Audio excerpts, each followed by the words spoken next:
the kind of 4 social spaces. Intimate, the 1, 2 or 3, your spouse, your kind of 1 or 2 best friends. You've got the personal space, the kind of family unit. You've then got the social space, the kind of extended family, the pub kind of environment, and then you've got the public space, being the football match, the supermarket, that kind of thing. You've got, if putting it in churchy language, you've got accountability, you've got cell, you've got cluster community, and you've got celebration. They're your 4 tiers and levels. And I would really encourage you, if you're leading group at the moment, ask, why do I meet for each of those levels? What works, what doesn't work, how often do we do it, why do we do that often, how do we do it? That was the question that Lindsay asked, to say, why do we meet as a cell group every week? Actually, we could meet as a cell group every fortnight and then create that space, recycle that time that's already booked to live towards our vision. And actually then we've got something to come back to next week to tell people at cell group, because I've actually talked to a non-Christian, or I've been to an environment where I've got in contact with people, or I've actually done something to serve my neighbourhood. And that creates positive momentum, it creates story, it stretches faith, it begins to bring life to the cell group, because it's set in the context of mission, going way back to the start in terms of Acts. So thinking about structure, is accountability good? Cell, community, celebration. How often do we go to our celebration services at Park Fellowship, at Westwood? How often do we meet as a community, a cluster? Why do we meet there? Is it for mission, to make a difference? Is it kind of for fellowship and communion?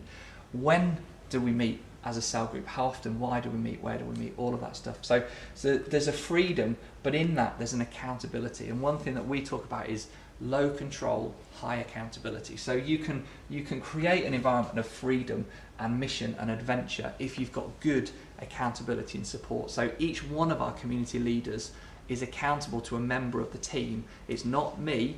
I have a team of overseers. So you break the bottleneck of it's just one senior leader, but they each have a vertical missional input and accountability. And then we encourage peer huddle, so on the horizontal leadership resource, to support pastorally and encourage each other and fellowship with each other. So there's lots of people that are doing accountability, asking the right questions, encouraging, supporting, praying, that then helps you to go off on this adventure. And the last thing I want to talk about before we finish is transition. So some of you will be there, sat already leading groups, thinking, oh, what do I do? Because it's not just start again, step out, create new. It's transition from where you are now to a new reality. So just some things to think about. How would you rate your up in out as a community? Are you being true to the vision? Do the people of your group know what the vision is? Are you actually initiating a risky adventure? When was the last time you or your community took a risk? When was the last time it served? It stepped out in faith? Are there people growing spiritually in all 3 dimensions in your group?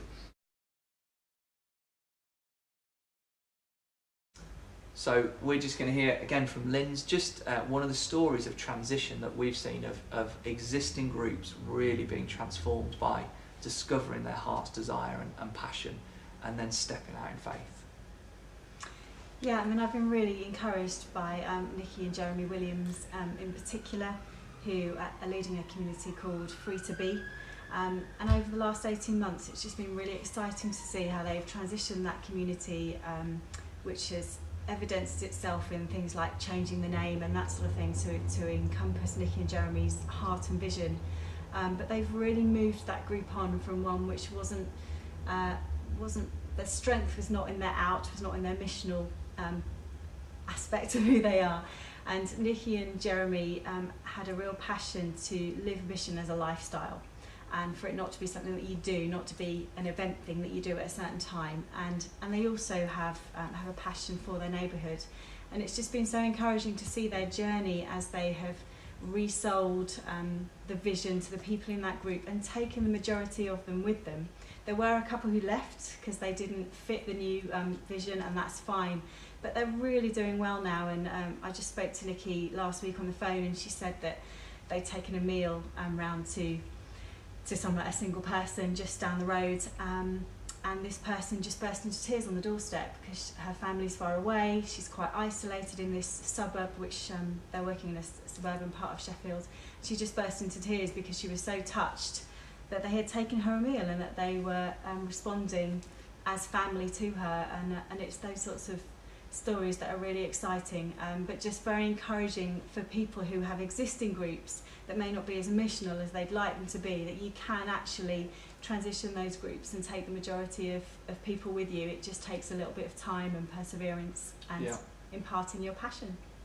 And what we've seen in them, isn't it, that they've begun to live and incarnate the vision. So they've gone from managing and leading a group of people to living out who they are, living their values, so that the service, the open home, family, community, and what that's done is created a positive momentum and movement where people have followed, isn't it? Yeah, and lots of the kids in the neighbourhood have joined them for their monthly events now as well, which is really exciting. Lots of non-Christian kids, which has just been natural, using their kids in it as well to reach out.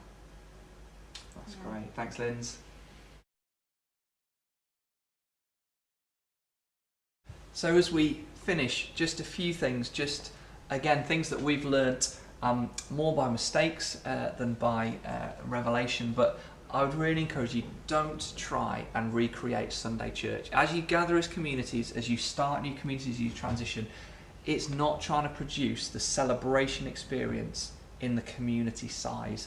Don't do that. That's a real key learning that we've had, where guys have become really burdened and burnt out by trying to produce the wrong thing and achieve the wrong thing at the wrong level. So don't do that. Another one to think through, always be thinking about growth, always be thinking about leaders. As Lindsay said, they were looking for their leaders, a leadership team, and be looking for those apostolic guys. Is it that you need to, as you get bigger, send out a small group, or do you need to send out a small team, or do you need to kind of become 2 or 3